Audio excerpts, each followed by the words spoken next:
hemos visto un poco la sentencia 686 y para quienes no han estado hemos revisado un poco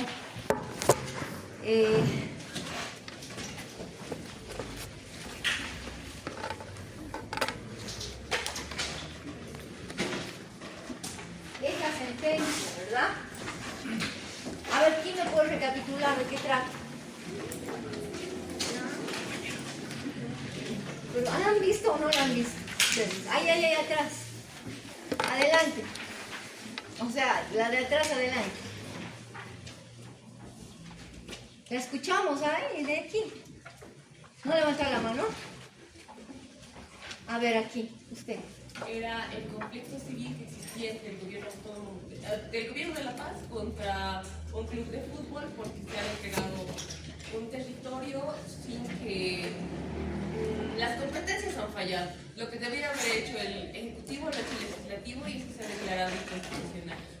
Ya. A ver, anóteme. Reitéreme su nombre. Angie. Angie. Angie, la compañera se llama Liz Poma. A ver, a Liz Poma. La Constitución genera mecanismos de protección de su propia normativa. Estos mecanismos son mecanismos procesales. Cuando ustedes aprueben esta materia, piensen aprobar esta materia, ¿no ven? Sí. Van a pasar a Derecho Procesal Constitucional. Y en Derecho Procesal Constitucional lo que van a precisamente a desarrollar es todo ese bagaje de procedimientos en materia constitucional. ¿Cuál es la finalidad de los procedimientos en materia constitucional? Garantizar la vigencia del principio de supremacía. Entonces, ¿qué es lo que hace la Constitución? En su propio contenido genera mecanismos de protección de su norma. Uno de esos mecanismos existen, ¿no? Mecanismos de control normativo, simplemente para poder entender de qué se trata una acción de inconstitucionalidad, que es lo que ustedes han leído, ¿no ven? ¿Han leído una acción de inconstitucionalidad? ¿Qué tipo de acción de inconstitucionalidad? Concreta, ¿verdad? Entonces, bueno, existen dos tipos, de acuerdo al sistema jurídico boliviano, dos tipos de acciones de inconstitucionalidad. Una que es concreta y otra que es abstracta, ¿sí? Ya. Nuestro sistema, vamos a ver de manera muy fugaz esta parte cuando hablemos de justicia constitucional, admite diferentes mecanismos que lo que buscan es la protección del principio de supremacía. La Constitución es una norma suprema, por lo tanto, ninguna norma, ningún acto puede o debería contraponerse a lo establecido en la Constitución. Entonces existen formas de control de eso. Eso se llama el control de constitucionalidad. ¿Para qué es el control de constitucionalidad? Para garantizar el principio de supremacía constitucional. Entonces, nuestro sistema admite cuando menos un control normativo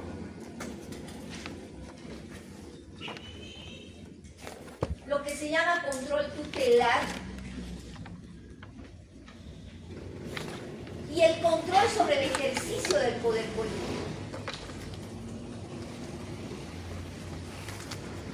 Ninguna norma subconstitucional puede contravenir el mandato de la Constitución. Y cuando existe alguna norma, entonces se activa el sistema. Y entonces yo puedo interponer una acción de inconstitucionalidad, pero hay también otro que es el recurso. Hay recursos, un recurso en particular que tiene la función de ejercer control normativo, ¿no? Control normativo. Las normas jurídicas deben sujetarse al mandato constitucional.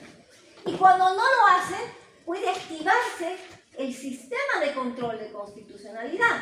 En este caso, ¿qué ha pasado? Ha habido un proceso judicial donde se pugna la propiedad de unos terrenos, de unos predios, ¿sí? Que han sido transferidos a título gratuito a una institución privada. ¿A través de qué norma?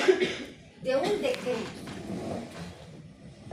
Cuando se pugna en la vía civil la propiedad de estos terrenos, entonces la parte afectada lo que hace es decir, un ratito, no puede aplicarse esta norma. ¿Cuál es la norma que ha transferido esos premios? El decreto. No puede aplicarse esta norma dentro del presente juicio civil. ¿Por qué no puede aplicarse? Porque es inconstitucional. ¿Por qué es inconstitucional? Es inconstitucional por la forma.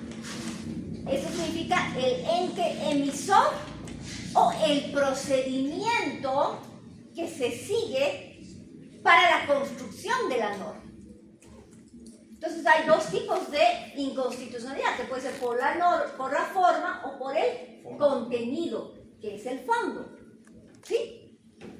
La forma tiene que ver con el origen de la norma, es decir, el ente emisor. ¿Quién emite la norma? En este caso, el Poder Ejecutivo. O puede ser por el procedimiento para la aprobación de esa norma. Por ahí no ha seguido el procedimiento, lo establecido en la Constitución, ¿no? Recuerden que la Constitución establece quién hace la norma, cómo la debe hacer y cuál debe ser su contenido mínimo. Ese es el carácter de causalidad que tiene la Constitución y el derecho constitucional. Entonces, en este caso dice, ¿quién hace la norma? El Poder Ejecutivo.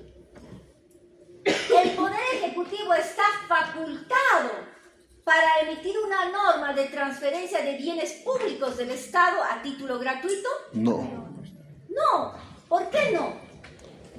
Porque no es su atribución. ¿Por qué no? Pregunta de examen. ¿Por qué no? ¿Por qué no? Les vuelvo a preguntar. Según el artículo. Porque de acuerdo con la división de funciones. ¿Por qué no? ¿Por qué no? Porque la Constitución.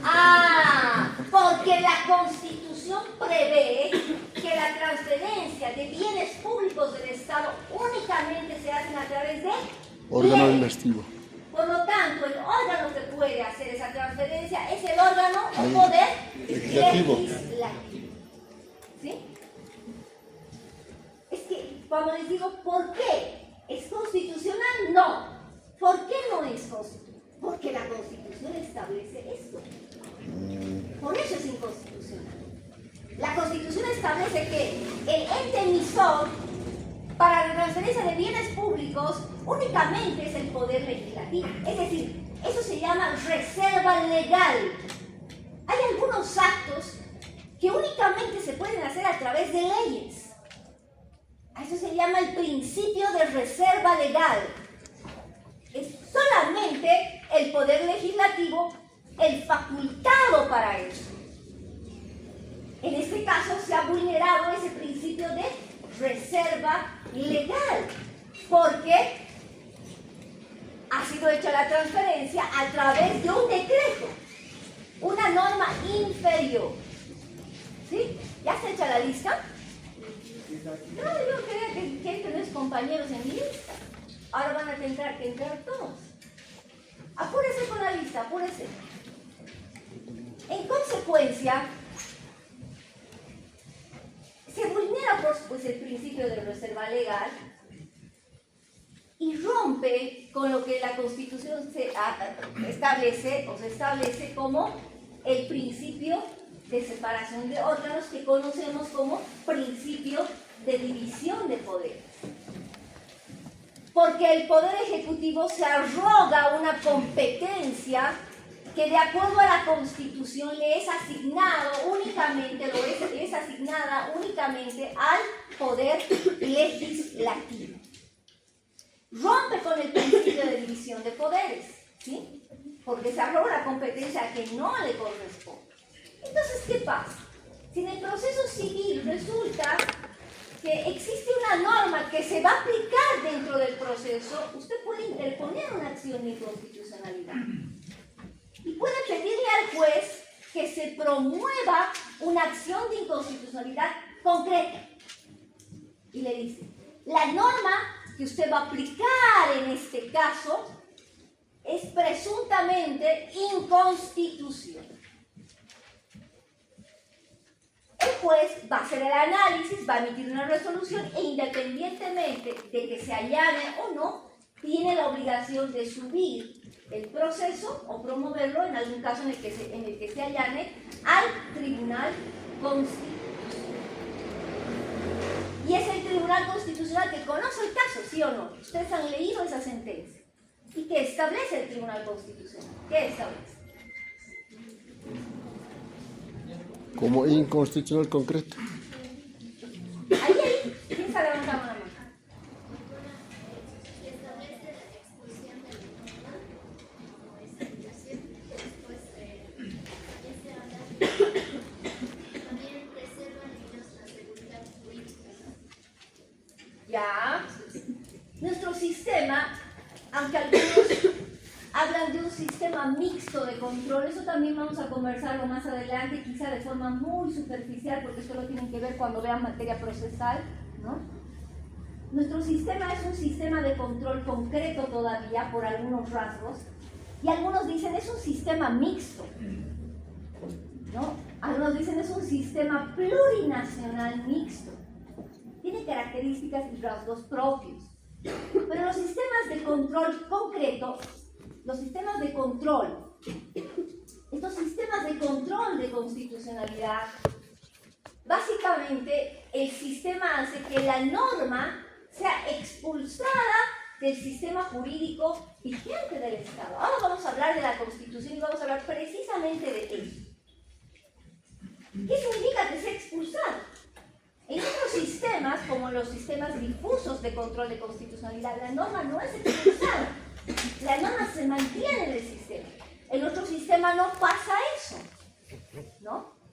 En nuestro sistema, la norma se expulsa del sistema jurídico vigente. Quiere decir que si se declara inconstitucional esa norma jurídica, ya no puede aplicarse a partir de la emisión de la sentencia. ¿Sentencia de cualquier ente? No, únicamente de la sentencia emitida por el Tribunal Constitucional. Hasta que el Tribunal Constitucional no se haya pronunciado a través de una sentencia, esa norma sigue vigente, y no solo sigue vigente, se presume de constitucional. En consecuencia, si emite una sentencia y se declara la inconstitucionalidad, en este caso, del artículo 1 y 2 del decreto X, esa norma deja de existir a partir de la emisión de esa sentencia. Ya no puede aplicarse nunca más. ¿Sí? Queda expulsada del sistema normativo vigente del Estado boliviano. Bueno, a eso se llama pues control normativo. Que lo que pasa, la Constitución se protege, dice ninguna norma puede contravenir el mandato constitucional, y si lo hiciere, hay mecanismos jurídico-procesales que la propia Constitución establece, a través de los cuales debo garantizar el principio de supremacía. Puedo activar el sistema y hacer que esa norma se declare inconstitucional cuando es contraria a la normativa constitucional. En este caso, esta norma vulneraba el principio de división de poderes, ¿verdad? ¿Ese principio está establecido en la Constitución actualmente? Sí. Ahora lo denominamos como separación de órganos. Y esta sentencia venía bien porque explica claramente que el poder es único, reside en el pueblo. Por mandato del pueblo, se delegan competencias a los órganos de Estado. El poder es único, indelegable, indivisible, intransferible, artículo 7 de la Constitución boliviana. Entonces, el pueblo no puede dar parte de su poder, ¿no?, a la administración pública. ¿Qué es lo que le delega más? Le delega competencias. Y estos órganos de la administración pública lo que hacen es cumplir esas atribuciones y competencias por mandato del soberano. ¿Entendido? Entonces entendemos por qué la Constitución ha dejado de utilizar esa nominación de poderes de Estado y nomina ahora a estos como órganos de Estado. Porque el poder es único y reside solo en el soberano. El soberano no puede dar parte de su poder, porque el poder es indivisible y su titular es el pueblo. ¿Qué es lo que hace el pueblo? Delega funciones. ¿A quiénes? Ya no los poderes, ¿no? Porque estos no tienen poder, aunque eso entre paréntesis puede llamarse poder político para administrar el Estado. Pero lo que hace es delegarles funciones, competencias que deben cumplir. ¿Sí? Eso es importante entender. Es importante entender el tema de la división de poderes. Es crucial porque vamos a hablar ahora también de ello. Y bueno, los otros tipos de control tienen que ver con derechos. Cuando se vulneran derechos consignados en la Constitución, se está rompiendo el principio de supremacía, ¿sí o no? ¿Sí? ¿O no? Pues la Constitución describe un largo catálogo de derechos, ¿cierto? Si se afectan derechos fundamentales contraviniendo el texto constitucional, se está rompiendo, pues, con ese principio de supremacía, no se está respetando la Constitución. Para eso se aplica lo que se llama control tutelar. Entonces, si hay alguien, por ejemplo, de aquí, a ver, usted, compañero, ¿cuál es su nombre? ¿Ah? Su apellido. Señor Yucra, usted sale de la facultad y en la puerta usted lo detiene. Dice, señor, usted está privado de su libertad. ¿Qué hace usted?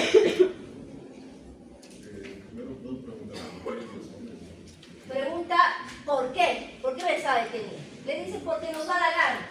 Y porque usted tiene que estar detenido, en ese momento lo vamos a llevar a la FELC. Si me llevamos una acción de libertad, quizá. Quizá. ¿Por qué una acción de libertad? Porque es como, no me están dando, digamos, unas respuestas. ¿Por qué razones me están llevando? No, esa es la razón. Para que a usted lo detengan, para que al señor Yucra lo detengan, tendrá que presentarle un mandamiento emitido por una autoridad competente. Esa autoridad competente únicamente es el juez. Puede existir también una orden del fiscal, ¿no? En el caso de una aprehensión, digamos, ¿no? Pero debe ser emitida por una autoridad competente y debe mostrarle a usted ese documento. Usted va a ser abogado y tiene que saber, pues, cuáles son sus derechos. Y si lo detienen sin ese documento, sin que sea una autoridad además competente la que lo está deteniendo, están vulnerando ¿qué? ¿Qué derecho? El derecho a la libertad. ¿Qué derecho? Ahí. ¿Ah? Su derecho a la libertad. ¿Qué tipo de libertad? A la libre locomoción. A su libertad de locomoción. Usted no lo han dejado salir. Lo han agarrado allí en la puerta, usted se queda detenido. Y lo vamos a llevar a la policía. Detenido. Y el señor Yucra dirá, ¿qué? ¿Yo qué? A ver, muéstrame. ¿Cuál es la orden de la autoridad que me detiene? No tenemos nada. Ah, lo llevamos. Eso vulneraría su derecho a la libertad de locomoción. La libertad de locomoción y el derecho a la libertad están establecidos en la Constitución boliviana. Sí. Pues sí. ¿Se estaría vulnerando la Constitución? Sí. Ah, la Constitución desarrolla mecanismos de protección de nuestros derechos también. Y entonces, si al señor Yucra lo detienen arbitrariamente, él puede bien interponer una acción de libertad. Ese es el mecanismo, como en el caso de las normas, una acción de inconstitucionalidad. En el caso de derechos, depende del derecho, ¿no? Eso lo van a ver más adelante ustedes cuando vean en materia procesal. Dependerá del derecho, pero en este caso es libertad. Entonces podrá interponer una acción de libertad. Eso es parte de lo que llamamos control tutelar. Y cuando hablamos del control sobre el ejercicio del poder político, nos referimos a mecanismos procesales que también desarrolla la Constitución para evitar la concentración del poder. Existen los llamados conflictos de competencia en materia constitucional, entre órganos del Estado, entre jurisdicciones, entre entidades territoriales autónomas. Esos son los diferentes conflictos de competencia. Bueno, ¿por qué dice este control para ejercicio del poder político, no? O sobre el ejercicio del poder político. Si un órgano de Estado, como es el Ejecutivo, por ejemplo, se arroga una competencia del judicial, puede haber un conflicto de competencias. Bueno, la Constitución prevé la existencia de conflictos de competencias para evitar eso, ¿no? Y resolver eso, quien resuelve es el Tribunal Constitucional. De igual manera, en una acción de libertad, se irá a una sala constitucional, pero de todas maneras, por eso es un control concentrado, todavía el nuestro, lo resuelve la sala constitucional, resuelve esa acción de libertad la sala constitucional y va en revisión al Tribunal Constitucional. Finalmente, el ente que define si ha habido o no transgresión de la Constitución y vulneración del derecho fundamental será el Tribunal Constitucional. Entonces, ¿qué tan importante era entender un poco la sentencia que han leído? Todo eso va a entrar, por si acaso, todo lo que vemos en clase va a entrar en nuestros exámenes. Por eso es importante entender que estamos dándonos el tiempo para recapitular y que ustedes tomen apunte de lo que resulte importante. ¿Sí? Entonces, usted ha entendido, ¿cierto? ¿Sí? Hoy día vamos a arrancar con el tema número 2. Y el tema número 2, de acuerdo al programa que todos ustedes debieran tener, ¿todos lo tienen? ¿Todos tienen el programa? ¿Quién no tiene el programa? A ver, levante la mano. ¿Está en el grupo? Sí. ¿Está en el grupo? ¿Está en el grupo? ¿Estamos en el grupo los tres? ¿Sí? Entonces voy a volver a enviar. De repente se han incorporado después de que hemos enviado. Lo voy a volver a enviar ahora, ¿ya? En consecuencia, compañeros, nuestro segundo tema se llama Constitución, ¿verdad?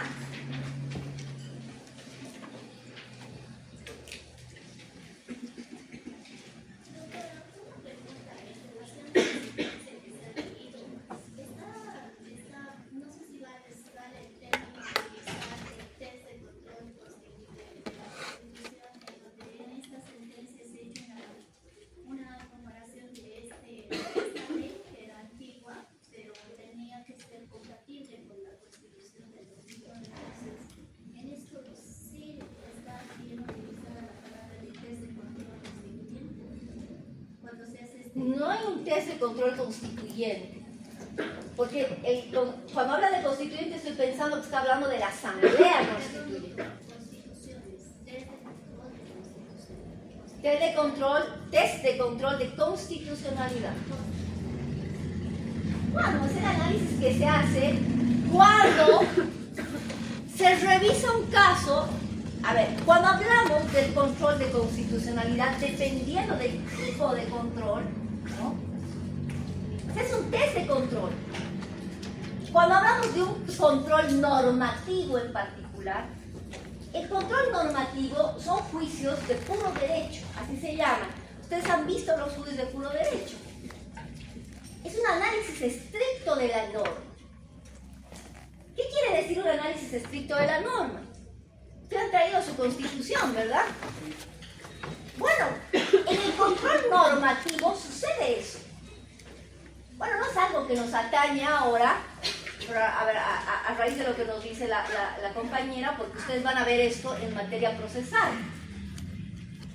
En un control normativo, los juicios se llaman juicios de puro derecho. ¿Qué significa de juicio? No es un juicio de hecho, es un juicio de puro derecho. Hace usted una evaluación, un análisis de la Constitución con la ley. Este es el decreto esta es la Constitución. Entonces, el análisis en ese test de Constitución va a el artículo X de la Constitución establece esto y la norma establece eso. Es un análisis normativo. A diferencia de un juicio de hecho, ve usted, tiene diferentes características. Por ejemplo, en un control tutelar, usted debe contarle, por decir así, al juez qué ha pasado.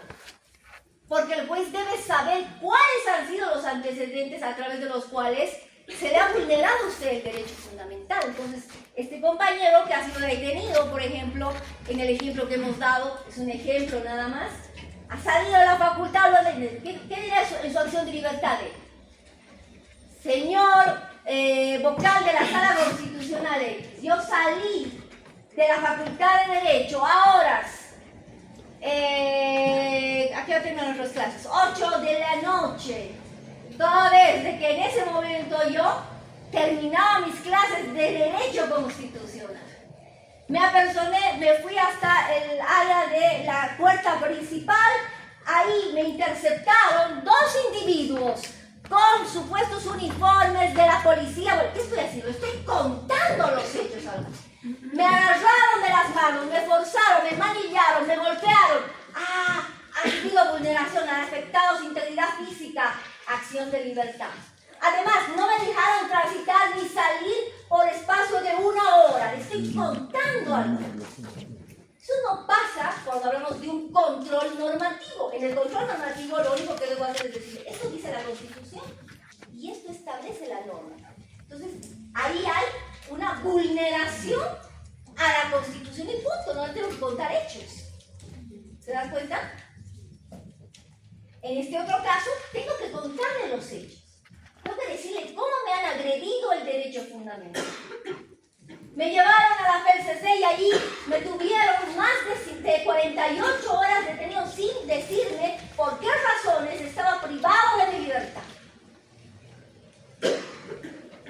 Ese es un juicio de hecho. El de puro derecho no necesita usted contarle hechos, ¿no ve?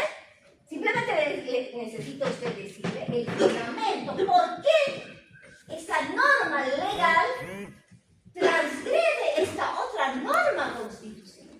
Punto. Para eso hablamos de un test de control de constitucionalidad. ¿Sí? Por eso no se adelanten, pero van a verlo más adelante si es que aprueban la materia. ¿Está bien? ¿Cuál es el tercero? Control sobre el ejercicio del poder político.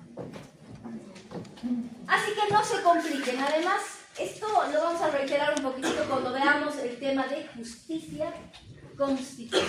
¿Está bien? Bien, el tema número 2 tiene que ver con la Constitución. Bueno, ya hemos visto con ustedes algunos elementos vinculados a la Constitución, ¿verdad?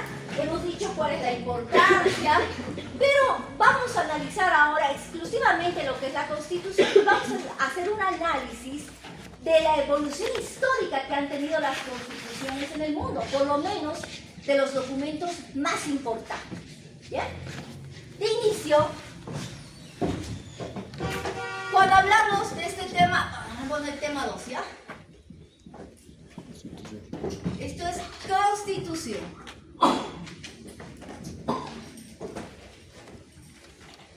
La palabra Constitución deriva del latín. ¿Ah?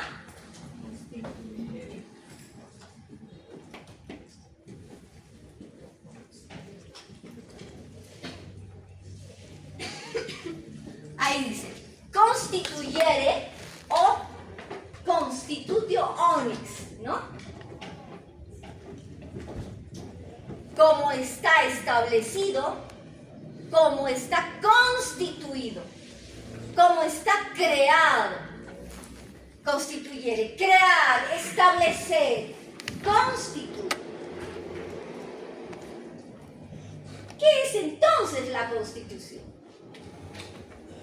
La Constitución es un orden normativo que para muchos puede reducirse a la estructura orgánica del Estado. Pero vea usted que la Constitución no se limita únicamente a desarrollar o regular la estructura orgánica del Estado. Esa es una parte fundamental, pero no es todo. Hans Kelsen señalaba que la Constitución es un orden normativo. La Constitución es norma, ¿no? Y se configura en la hipótesis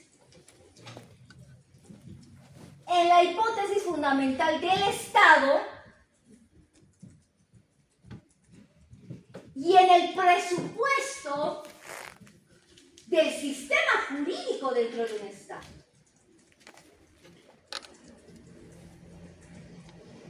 Por lo tanto, Kelsen establecía que la Constitución es la causa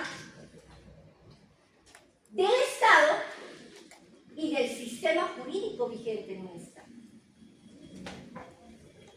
Vea usted, dice, la Constitución es una norma.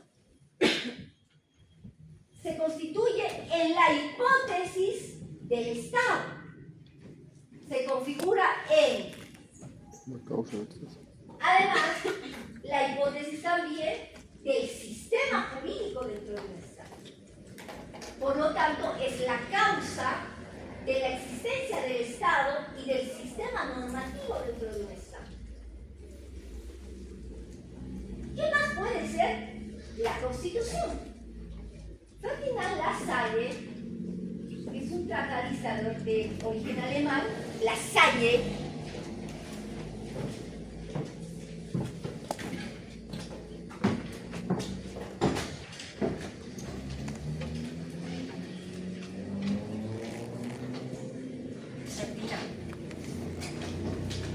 establecía que para poder definir lo que es la Constitución, primero hay que delimitar dos factores. Y esa delimitación nos va a permitir, además, establecer cuál va a ser la definición o concepto de la Constitución. Tenemos que delimitarla en el marco de un factor histórico y delimitarla en el marco de un factor político y hasta cultural. Entonces Lassalle decía, para poder definir la Constitución, debo hacer una delimitación a partir de ese concepto, a partir del factor histórico y a partir del factor político-cultural. Desde la perspectiva histórica, Lassalle establecía que es muy complejo el tener una definición única de lo que es Constitución, considerando el factor histórico. ¿Qué significa eso? Las diferentes transformaciones de la sociedad, las transformaciones en las relaciones de poder que se han dado a lo largo de la historia. Entonces, él concluye que es complejo el poder definir o establecer un solo concepto de lo que es Constitución a partir del factor histórico.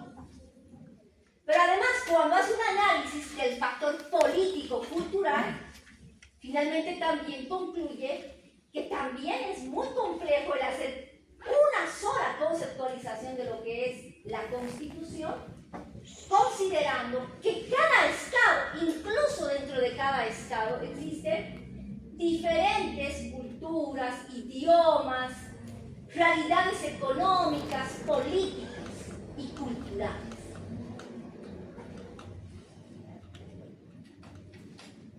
Pero cuando nosotros definimos lo que es la Constitución, generalmente identificamos a qué. La Constitución es la forma de organizarse que tiene un Estado, ¿sí? Entonces podemos decir, la Constitución, pese a lo que dice Ferdinand Lassalle, ¿qué es? Es la forma de organizarse que tiene un Estado.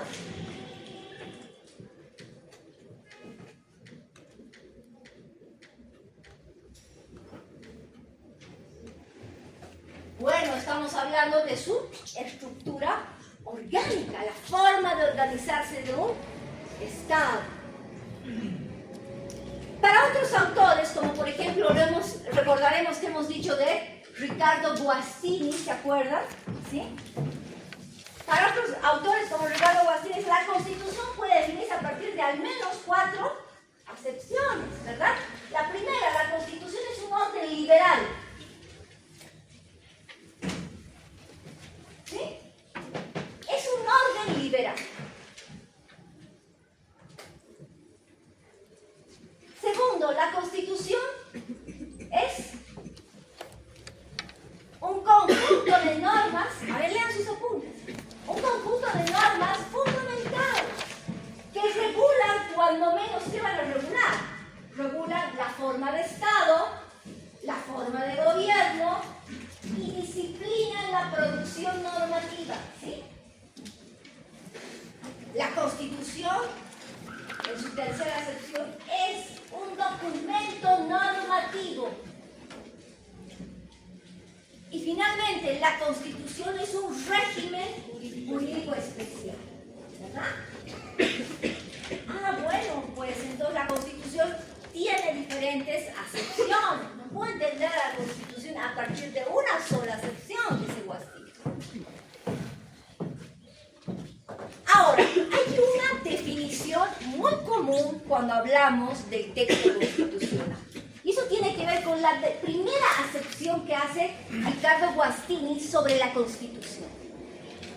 ¿Qué nos dice esta definición? Nos dice, la Constitución es el límite al poder político. ¿Puedo entender a la Constitución como el límite al poder político? Sí. ¿Puedo entender a la Constitución como el límite al poder político cuando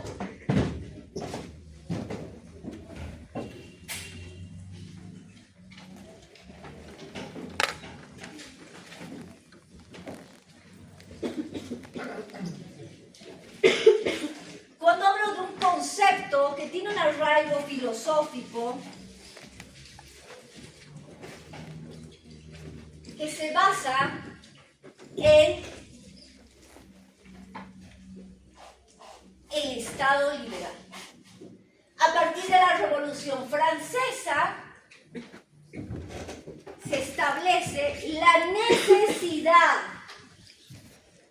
de evitar la concentración del poder en una sola persona y acabar con el régimen monárquico.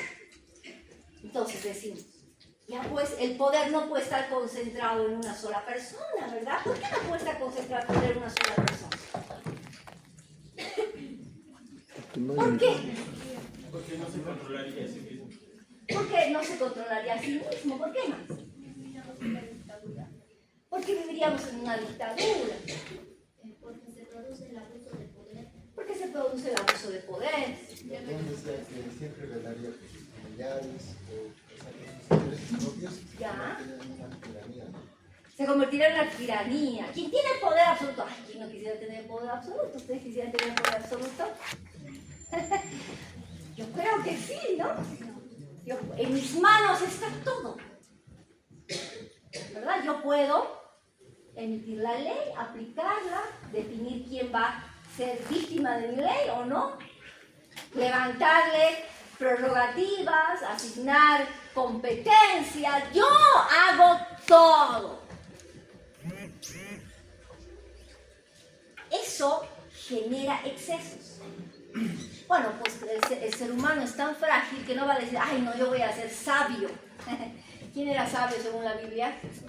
Salomón era sabio, ¿no? Era un rey igual, ¿no? Y bien pudo equivocarse porque era un ser humano. Pero ahora pues él tenía, digamos, ¿qué se llama? La bendición de la sabiduría, ¿no?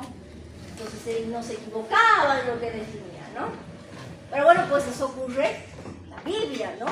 Habrá ocurrido en algún momento de la historia, por ahí tenía esa cualidad Salomón. Pero lamentablemente no todas las autoridades gozan de esa cualidad. Y cuando tienen el poder absoluto cometen excesos. ¿Y esos excesos qué hacen? Vulneran derechos del ciudadano.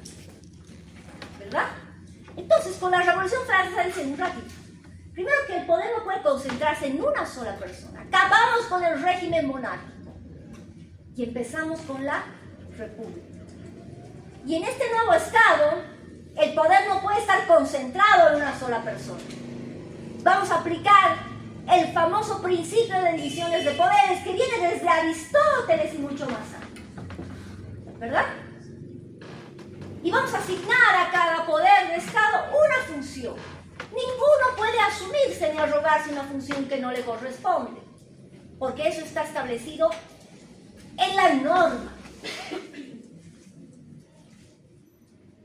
Entonces, la Constitución aparece como una suerte de límite al poder político, donde le dice, usted, poder legislativo, tiene estas facultades y competencias.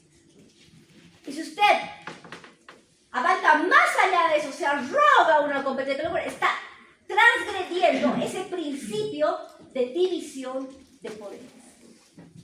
¿Sí? Esto precisamente está definido en lo que hemos denominado ese gran documento que habíamos dicho sobre derechos del hombre, del ciudadano, la Declaración de los Derechos del Hombre y del Ciudadano de 1789. En el artículo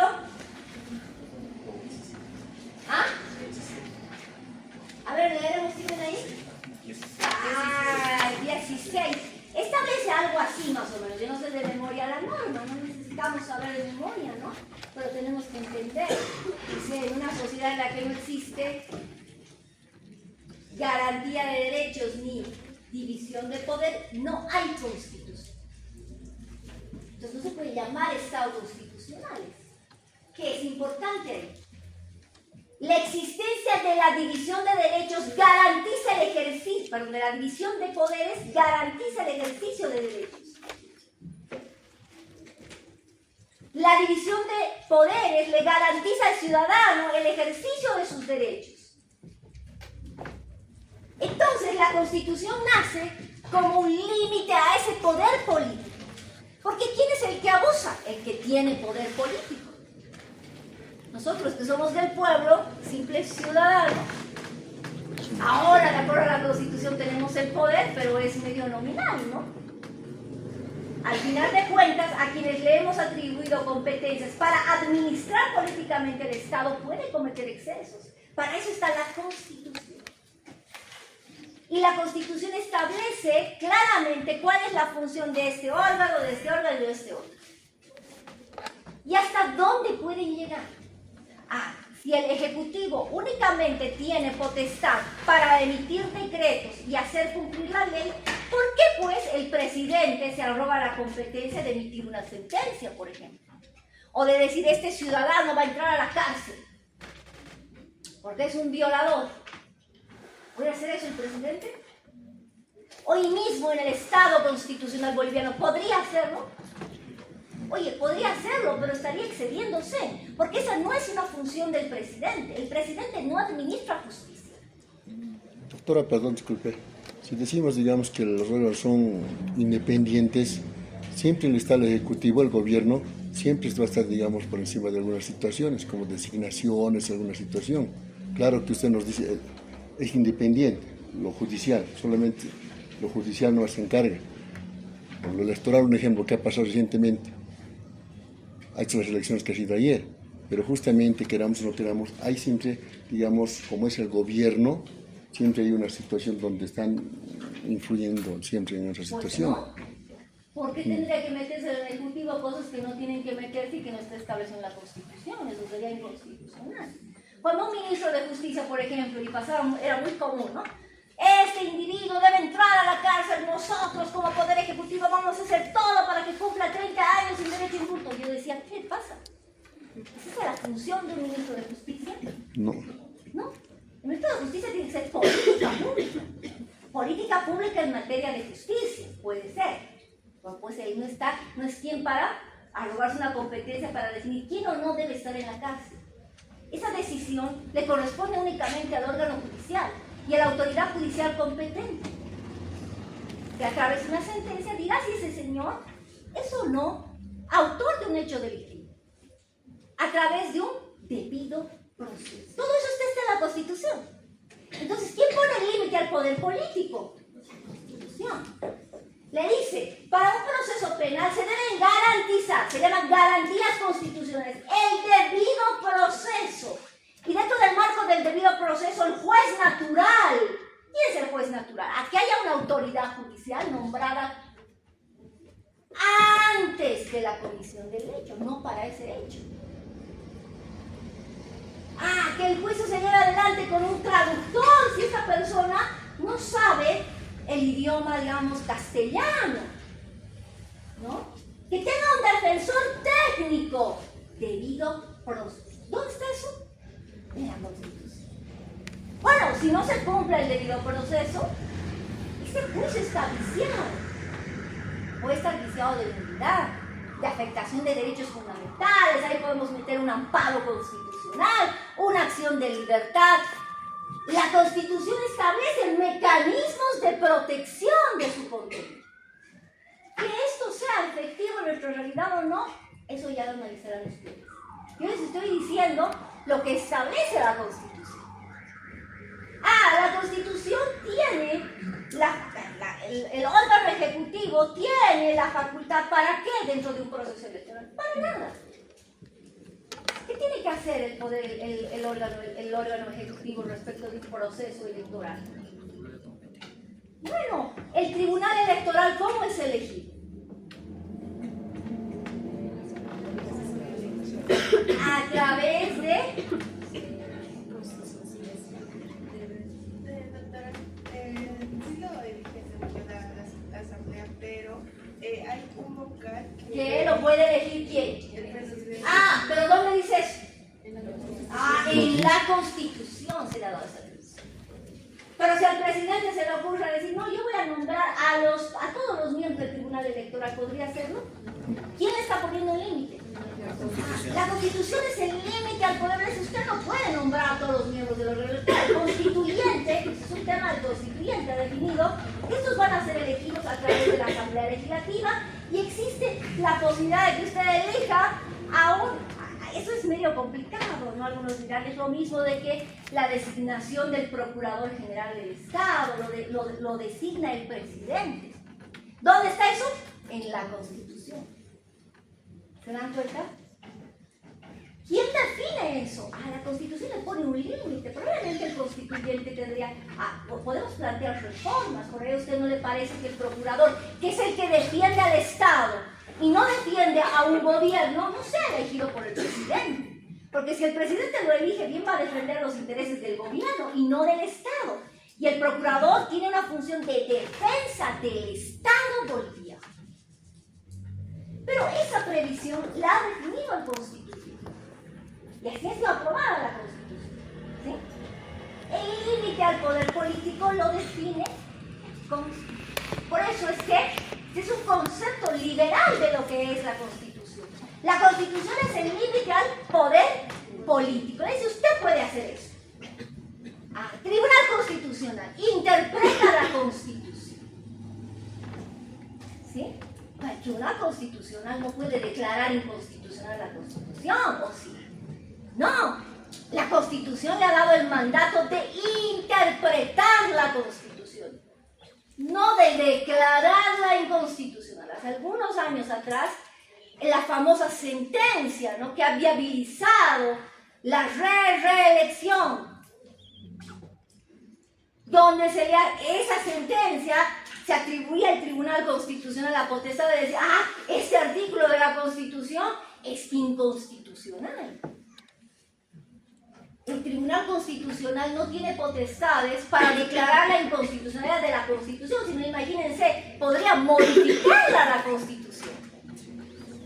El Tribunal Constitucional tiene potestad para declarar la inconstitucionalidad de una norma subconstitucional. Esa es su labor.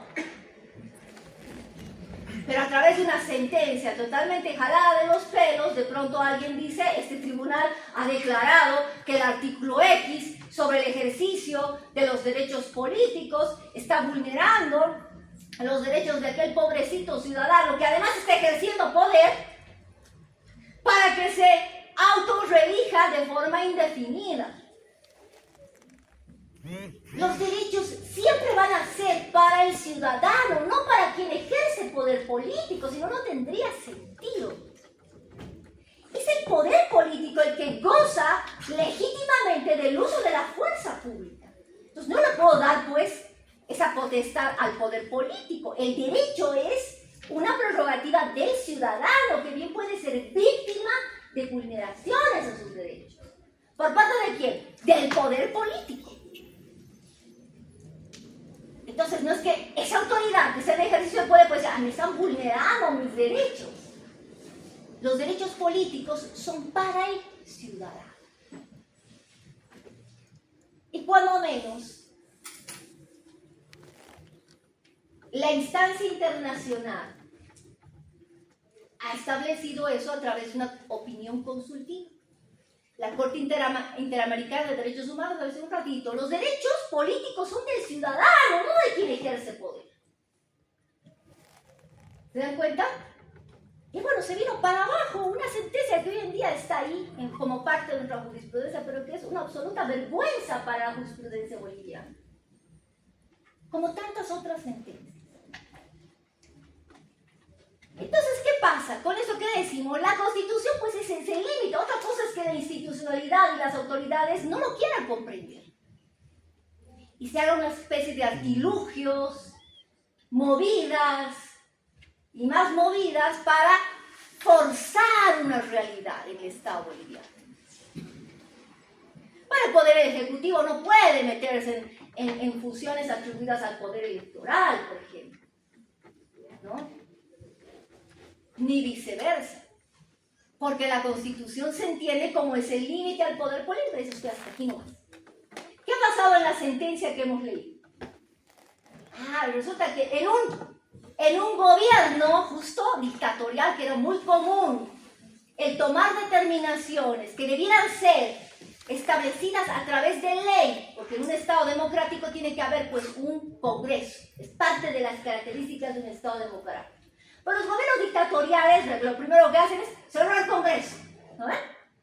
Bueno, cierran el Congreso, no hay autoridades que ejerzan control de constitucionalidad y el presidente va a emitir los llamados decretos leyes, figura que no existe.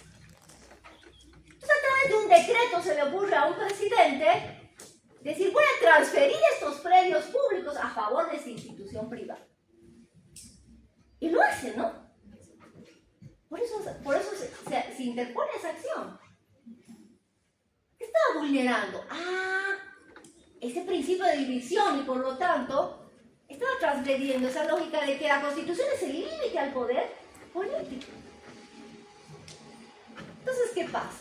El sistema de control del constitucional lo que tiene que hacer es restablecer el orden. ¿No? Y se dice un ratito, ese decreto es inconstitucional. Y al no tener valor legal, pues esa transferencia es nula. Los bienes públicos del Estado, por un mandato de la Constitución y un principio de resguardo de lo que es para todos, los bienes públicos nos corresponden a todos. Por eso deben ser aprobados por un ente donde se debate y finalmente se aprueba una ley por consenso. ¿Sí? Ahí está. La Constitución puede ser entendida como el límite al poder político. ¿Sí? Doctora, una pregunta. Eso, con el tema de Rodrigo Paz, que igual emitió un decreto supremo para restringir las funciones del vicepresidente, igual se podría considerar inconstitucional. Bueno, habría que hacer un análisis de esa norma, ¿no? Algunos dicen que se ha transgredido la norma constitucional porque además ha restringido sus facultades, ¿verdad? Habría que hacer un análisis de ese decreto para poder establecer a ciencia cierta, sí, esta norma es inconstitucional. Luego se ha objetado también el tema de las salidas o los viajes del presidente, ¿no? Creo que la Constitución, y vamos a verlo con ustedes, tiene la posibilidad de interpretarse siempre acomodándose a la etapa histórica el desarrollo de la propia sociedad y sobre todo siempre a la par de la protección y garantía de los derechos fundamentales que no van en retroceso, sino siempre de forma progresiva. Entonces, la tecnología es hoy en día algo que antes no existía. Hoy en día la tecnología te permite tener sesiones de clases virtuales, el achicar distancias, uno puede contactarse con una persona al otro lado del mundo, cosa que no había antes, ¿no? Y estos preceptos quizá en relación a, por ejemplo, las autorizaciones que tiene que tener el presidente y quién se tiene que quedar en el ejercicio del mando, por ejemplo, son previsiones muy acorde a realidades anteriores, ¿no? Que hoy día ya por ahí no están en la práctica. Hay que reformar la Constitución, probablemente sí. Pero también hay que saber interpretar de acuerdo a la realidad que ahora vivimos. No es lo mismo hoy hablar del Estado boliviano con toda la tecnología que hay, que hace 20 años atrás, ¿no? 30 años atrás. Uno se manejaba por cartas, apenas había los correos electrónicos, era muy difícil esa comunicación. La Constitución, por ejemplo, prevé que si el viaje del presidente excede los 10 días, requiere de una autorización de la Asamblea. Pero si el viaje no excede y es en representación del Estado, no requiere de una autorización de la Asamblea. Entonces, en ese punto en particular, por ejemplo, yo pienso que puede haber una interpretación progresiva de la Constitución. Ahora, lo que sí es importante quizá que analicemos, habría que ver el decreto en relación a las restricciones que se han establecido en cuanto al vicepresidente del Estado. El vicepresidente nunca en la Constitución ha tenido, y vamos a leerlo con ustedes, funciones muy relevantes, pero sí han habido autoridades quizá que le han dado una fuerza, ¿no?, a esa figura de la vicepresidencia. Y es importante el vicepresidente, porque vean ustedes que el vicepresidente forma parte del órgano ejecutivo por mandato de la Constitución, pero también interviene en la Asamblea, porque es presidente de la Asamblea Legislativa Plurinacional. Muchos, cuando se ha aprobado esta Constitución, han criticado, han dicho, eso vulnera el principio de división de poderes, porque es la única autoridad que forma parte del órgano ejecutivo formalmente, pero también ejerce como parte del órgano legislativo cuando preside la Asamblea. Y bueno, la explicación en algunos casos sobre este articulado se señalaba que era, esto es simplemente coordinación entre órganos. Pero ahí tiene una función importante el vicepresidente. Una de sus funciones importantes, ¿cuál es? Él es el operador de consensos. Recuerden que la Asamblea Legislativa, por mandato de la Constitución, es el ente político en excelencia. Ahí están todas las fuerzas políticas representadas. ¿Cuál es la función del vicepresidente? Generar consensos para lograr una estabilidad en el gobierno. Solamente a través de consensos pueden aprobarse leyes. Vea usted, si el Ejecutivo no tiene el apoyo del Legislativo, es muy difícil gobernar. Ha pasado en el anterior gobierno, ¿no? ¿Qué pasaba con la Asamblea Legislativa? Quiero hacerme préstamos porque no tengo para pagar el tema de la subvención. No. Necesito que la Asamblea me apruebe esos préstamos. La Asamblea decía, no podemos. ¿Qué había? Había ingobernabilidad, imposibilidad que el Ejecutivo genere políticas que sean en beneficio del ciudadano probablemente en ese momento, ¿no? Pero la Asamblea también en ese momento decía, esto es más préstamo y más carga para el Estado. Hoy en día, ¿qué está pasando? Al final igual vamos a tener que hacer uso de préstamo, porque la subvención es insostenible. Tiene que ver también eso con la forma de Estado que está descrita en la Constitución, que lo vamos a ver con usted. Pero bien, habría que analizar ese decreto. Veremos qué número de decreto es. Y si usted lo tiene, no nos pase y lo ve, lo analiza. Aquí en las funciones que se le asigna en la Constitución al vicepresidente es lo más que se puede resaltar es coadyuvar con el presidente o la presidenta del Estado la dirección de la política general del gobierno. Pero eso no está asumiendo. Por eso es que el vicepresidente siempre formaba parte de los gabinetes, ¿no? Yo me acuerdo que, por ejemplo, cuando sacaban una ley, siempre era firmada, además de los ministros, por el vicepresidente.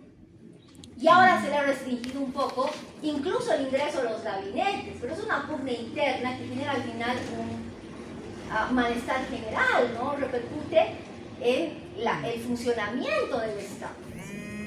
Bueno, pues ¿para qué uno va con una persona que sabe que al final no? Yo creo que internamente podría solucionarlo, pero hay una idea clara de no hacerlo internamente y de hacerlo público, ¿no?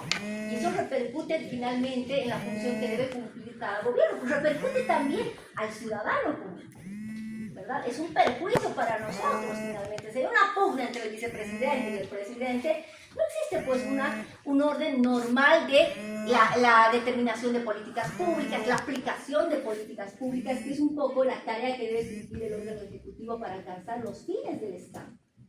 Qué difícil va a ser trabajar 5 años de esa manera, ¿no? Debería haber la manera de más bien generar un esfuerzo de, trabajar de manera coordinada sin apartar a la gente de sus funciones establecidas en la Constitución. Pero buena tarea. Que nos pase nuestro compañero el decreto supremo, nos los conteste en el grupo. Sí, 55, 52. Pásenos al grupo ese número de decreto y lo revisaremos. No les estoy dando una tarea para que no digan, ay, yo no tarea. Haber hecho una mirada, yo le voy a echar una mirada a ese decreto, usted también y lo vemos. ¿Sí? Y doctora, ¿no influye en ese caso